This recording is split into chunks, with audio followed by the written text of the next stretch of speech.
Ang realidad sa kinabuhi dili man gyud perming sadya. Dili permitang wala ra kaayoy problema.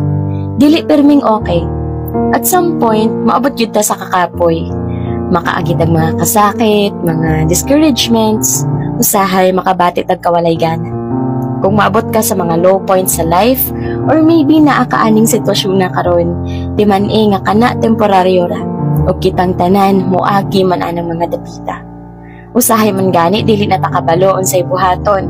Kung tan-aw nato, dako kaayo atong mga problema o sakit kaayo atong mga gibati, maong dili kalikayang makaingon tagbasan, dili na ta makalingkawasan ang sitwasyon na. Pero kanunay huna-hunaa, nga kanang tanan temporaryo ra, makaya nimo bisan lisod. Salig ug ayaw pawala sa paglaom. Nasunod adlaw o basin puhon, ikaw magmalampuson. Puhon, ikaw na makabangon. Puhon, ikaw na sad ang paboran sa panahon.